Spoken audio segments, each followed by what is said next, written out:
Class 12th, welcome back to our channel Shikshak Junction, क्योंकि अब नहीं तो कब। दिस इज आयुषी अग्रवाल और लास्ट के लेक्चर्स में हमने जो भी कवर किया था उसी को कंटिन्यू करेंगे। वी आर मूविंग और we can say we are almost to the end of this chapter, that is sexual reproduction in the flowering plant. I hope कि आप सबको समझ में आया होगा।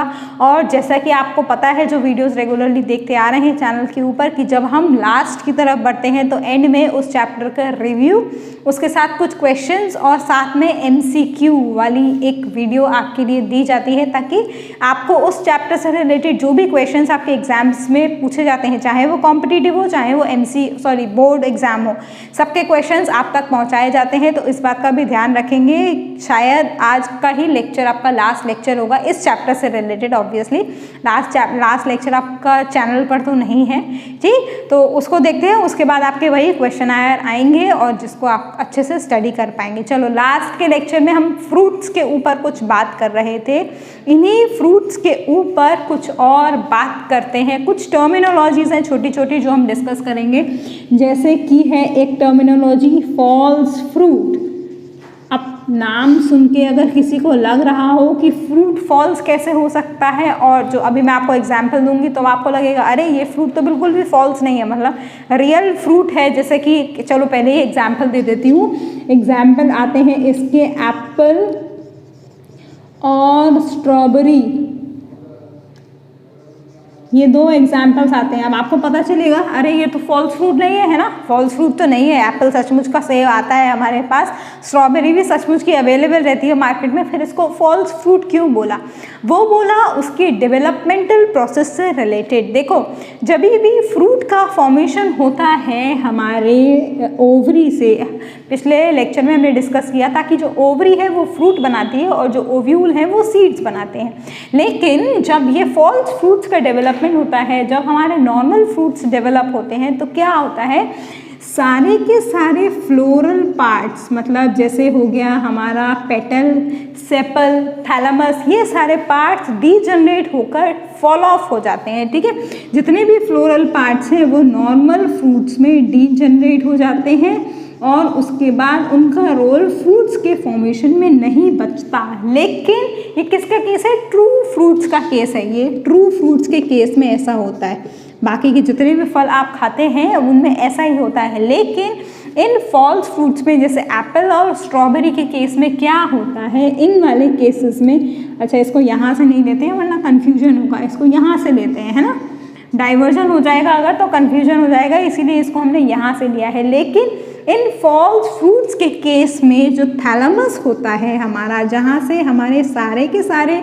होल्स फ्लावर के कनेक्टेड होते हैं, वो भी पार्ट लेता है फ्रूट के फॉर्मेशन में। इसीलिए इन फ्रूट्स को बोला जाता है फॉल्स फ्रूट। जैसे जो एप्पल के सीड के बाहर वाला पोर्शन होता है वो एक्चुअली में थैलेमस ही होता है, और वही थैलेमस क्या होता है, नॉर्मल केस में फ्रूट्स में डीजनरेट हो जाता है और उसका कोई भी रोल नहीं होता फ्रूट के फॉर्मेशन में।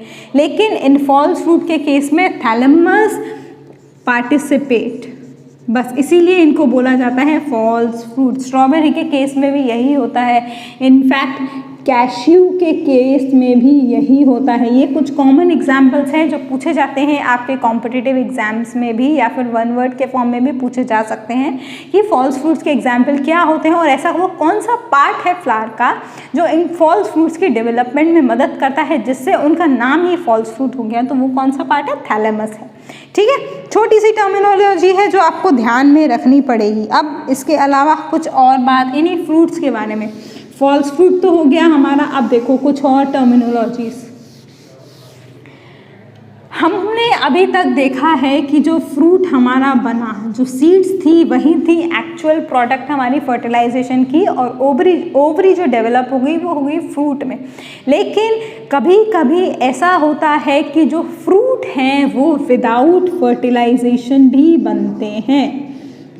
ठीक है, कैसे बनेंगे? अब ये क्वेश्चन आता है। विदाउट फर्टिलाइजेशन तो हमने लिख दिया, लेकिन ये विदाउट फर्टिलाइजेशन फ्रूट्स कैसे बनेंगे? तो ऐसा होता है कि ग्रोथ हार्मोन के इंडक्शन की वजह से या फिर ग्रोथ हार्मोन के इंजेक्शन की वजह से जो फ्रूट्स का डेवलपमेंट होता है, इस तरीके के फ्रूट्स को हम बोलते हैं पार्थिनोकार्पिक फ्रूट्स।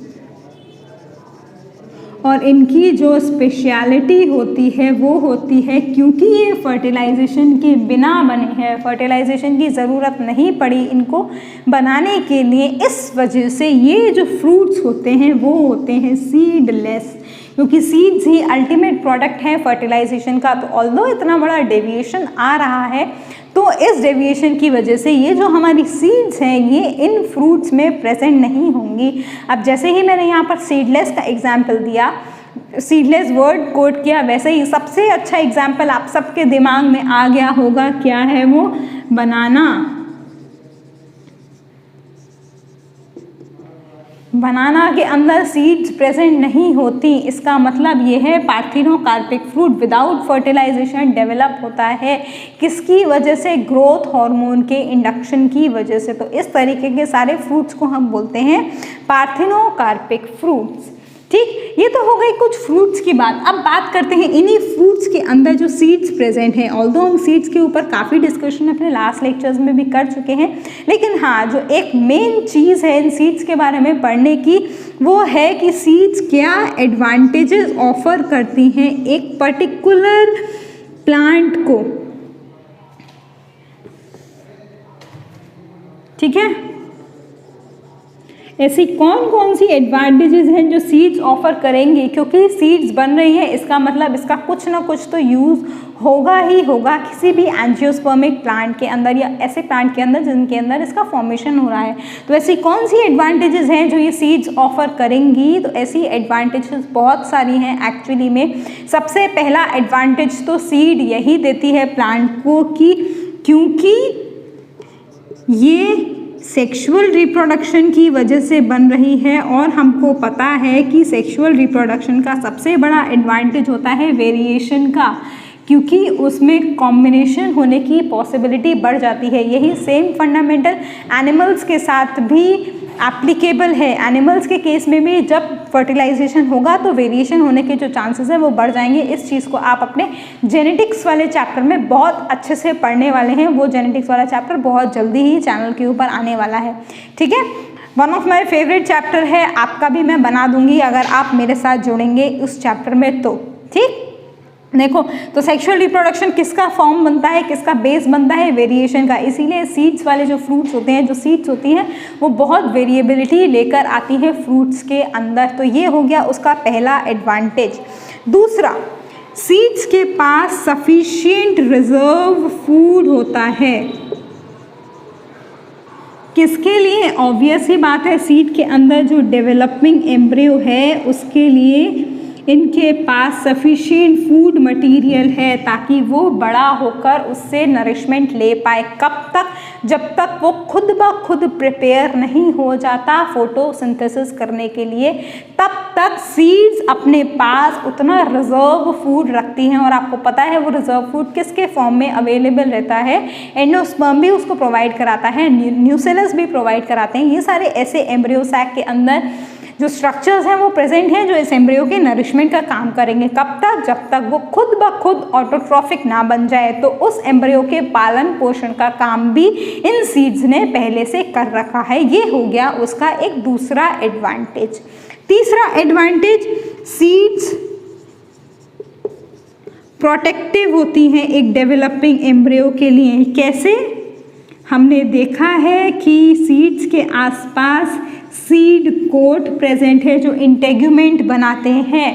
ठीक है, वो सीड कोट हार्ड होता है जिसकी वजह से जो अंदर सॉफ्ट एम्ब्रियो डेवलप हो रहा है वो प्रोटेक्ट हो पाएगा। तो यंग एम्ब्रियो को, यंग डेवलपिंग एम्ब्रियो को एक प्रोटेक्शन का काम कराएगा सीड कोट एडवर्स कंडीशंस में। ये तभी पॉसिबल है जब वो एम्ब्रियो, छोटा सा एम्ब्रियो किसी सीड के अंदर रहेगा। सेम सारी चीज़ें वही एप्लीकेबल हो रही हैं जो एक मदर और न्यूबॉर्न चाइल्ड के बीच में एप्लीकेबल होती हैं। कैसे? देखो, सफिशिएंट रिजर्व फूड प्रोवाइड करा रहा है उसको, सेम जैसे उसको मदर प्रोवाइड कराती है, वैसे ही प्रोटेक्शन प्रोवाइड करा रहा है सेम जैसे उसको मदर का वूम्ब प्रोवाइड करवाता है एक डेवलपिंग एम्ब्रियो को। तो वो सारी एडवांटेजेस हमारी किसके केस में हैं? उन प्लांट्स के केस में है जिसके पास सीड है और उसके अंदर एम्ब्रियो का डेवलपमेंट हो रहा है। उसके अलावा कुछ और एडवांटेजेस सीड्स की, अब देखो जब वेरिएशन है तो उसके साथ साथ बेटर अडेप्टेबिलिटी भी है इन सीड्स की, तो ये एक और एडवांटेज हो गई इन सीड्स वाले फ्रूट्स के अंदर। ठीक, आई होप कि समझ में आ गया होगा। एक बार फिर से रिपीट करती हूँ, सीड्स सेवरल एडवांटेजेस प्रोवाइड कराते हैं किसी भी डेवलपिंग एम्ब्रियो के केस में स्पेशली। वो एम्ब्रियो, वो एडवांटेजेस कौन कौन सी है? सेक्सुअल रिप्रोडक्शन की वजह से सीड्स बनती हैं तो वेरिएशन प्रोवाइड कराएंगी। उसके बाद सफिशिएंट रिजर्व फूड मटेरियल है इन सीड्स के पास, तो डेवलपिंग एम्ब्रियो को नरिशमेंट की प्रॉब्लम नहीं है। कब तक, ये भी ध्यान रखना होगा, टिल ऑटोट्रॉफिक मोड, जब तक वो ऑटोट्रॉफिक मोड पर शिफ्ट ना करे तब तक उनके पास इस बात का भी टेंशन नहीं है कि उनको खाना कौन प्रोवाइड कराएगा। उसके अलावा प्रोटेक्टिव है डेवलपिंग एम्ब्रियो के लिए, किसकी वजह से? सीड कोट की प्रेजेंस की वजह से प्रोटेक्टिव नेचर के हैं।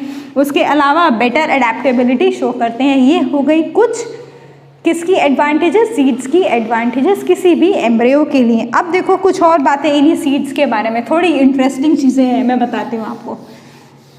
इंटरेस्टिंग चीज़ें इसीलिए है क्योंकि ये सीड्स, यहाँ पर मैंने बोला ना बेटर अडेप्टेबिलिटी होती है, यही अडेप्टेबिलिटी को आप एक और टर्म से रिलेट कर सकते हो जो होती है वायबिलिटी। वायबिलिटी का मतलब होता है कि सीड कैसे या कितने टाइम तक लिविंग कंडीशन में सस्टेन कर सकती है, उसको हम बोलते हैं वायबिलिटी। तो अलग अलग सीड्स की अलग अलग वायबिलिटी पीरियड होता है। जैसे कुछ सीड्स तो मंथ में ही डेड हो जाती हैं, कुछ मंथ्स तक ही वायबल रहती हैं, मतलब अगर आप उनको जर्मिनेट करवाओगे तब कुछ मंथ्स तक ही वो वायबल रहेंगी, लेकिन उसके बाद उनका कोई यूज़ नहीं है, डेड हो जाते हैं उसके अंदर के सेल्स या टिश्यूज़। फिर आप कितने ही फेवरेबल कंडीशंस प्रोवाइड करा लो, वो जर्मिनेशन नहीं शो करेंगी। लेकिन कुछ ऐसी भी सीड्स हैं जो बहुत ज़्यादा टाइम तक वायबल रहती हैं, और जो सबसे पुराना रिकॉर्ड है वो आता है, ओल्डेस्ट सीड का जो रिकॉर्ड आता है वायबल होने का, वो आता है, प्लांट का नाम है ल्यूपाइन। वैसे तो नाम है जनरल नेम, लेकिन जो साइंटिफिक नेम है वो है ल्यूपिनस आर्क्टिकस, और इसका जो रिकॉर्ड है वो है 10,000 ईयर्स की वायबिलिटी पीरियड। 10,000 ईयर्स बाद भी जब इसको आर्कटिक टुंड्रा से एक्सकवेट किया गया, उसके बाद जब इसको जर्मिनेट कराया गया, तब पाया गया कि ये सीड अभी भी वायबल है। हालांकि डॉर्मेंट कंडीशन में है, but yes it is still viable. तो ये है ओल्डेस्ट रिकॉर्ड सीड का, ल्यूपिनस आर्क्टिकस, कॉमन नेम ल्यूपाइन है। 10,000 ईयर्स तक वायबिलिटी शो करी है इसने। इसके अलावा जो रीसेंट रिकॉर्ड मिला है वो मिला है हमें डेट पाम का केस। 2000 ईयर्स की वायबिलिटी पीरियड इस पर्टिकुलर सीड ने शो करी है। साइंटिफिक नेम अगर बोलेंगे तो आएगा फिनिक्स नेक्टाइलिफेरा। ये साइंटिफिक नेम को लिखने का तरीका अब तक आपको आ जाना चाहिए, अगर नहीं आया है तो दिक्कत होने वाली है, क्योंकि आपने बायोलॉजी ऑप्ट करी है और साइंटिफिक नेम जगह जगह पर आपको लिख रहे हैं। तो तरीका अगर अभी तक नहीं आया है तो समझ लीजिए उस तरीके को, और मेरी वीडियो में जहाँ पर भी आप ये तरीका देखते होंगे वहाँ पर आप इसी पैटर्न में फॉलो करते होंगे। उसको तो यही पैटर्न होता है एक्चुअली में, मेरा कोई अपना खुद का पैटर्न नहीं है, ये ऑर्गेनाइजेशंस ने खुद ब खुद पैटर्न या रूल अप्लाई किया है बायोलॉजिस्ट के लिए, तो ऐसे ही लिखना पड़ेगा आपको हमेशा। ठीक, कोई भी डाउट आता है तो आप 3 मेथड्स आपको दिए गए हैं, 3 एंड रूट्स दिए गए हैं आपको, उसके थ्रू आप सारे वो क्लियर कर सकते हैं। तो ये है वायबिलिटी ओल्डेस्ट सीड की। इसके अलावा मैंने आपको बताया स्पीशीज़ के हिसाब से वेरिएबल है, ये दोनों सीड्स बहुत ज़्यादा टाइम के लिए, एक हो गया 10,000 ईयर्स का ल्यूपाइन का केस और दूसरा हो गया डेट पाम 2000 ईयर्स की latest viability period in seeds ने शो की है। ठीक, इसी के साथ हमारा जो चैप्टर है वो एंड की तरफ हुआ है। अभी एक लेक्चर मैंने आपको स्टार्टिंग में बोला था शायद ये लास्ट लेक्चर होगा, लेकिन नहीं, कुछ पॉइंट्स और बचे हैं स्पेशली आपके कॉम्पिटिटिव एग्जाम से रिलेटेड, तो वो ऑब्वियसली बात है नेक्स्ट लेक्चर में ही डालेंगे हम उसको। लेकिन हाँ, वो पॉइंट्स इंपॉर्टेंट है if at all you are aiming specially for the competitive exams. और कुछ और इम्पॉर्टेंट पॉइंट्स है किसके रिस्पेक्ट से स्पेशली इंपॉर्टेंट है वो एग्रीकल्चरलिस्ट के रिस्पेक्ट से, ऑल्दो हम पिछले लेक्चर्स में भी उसको डिस्कस कर चुके हैं, बट हाँ वो वाला लेक्चर भी थोड़ा सा इंपॉर्टेंट होने वाला है। तो नेक्स्ट लेक्चर के साथ ये पक्का है कि आपका ये चैप्टर जो है वो खत्म हो जाएगा। उसके बाद क्वेश्चन आएंगे और उसको देखकर शायद आपको समझ में आ पाएगा कि कैसे चैप्टर्स, इस चैप्टर से पर्टिकुलरली क्वेश्चंस फॉर्म हो सकते हैं। So we will meet in our next lecture. Till then take care, have a good day, bye bye, thank you.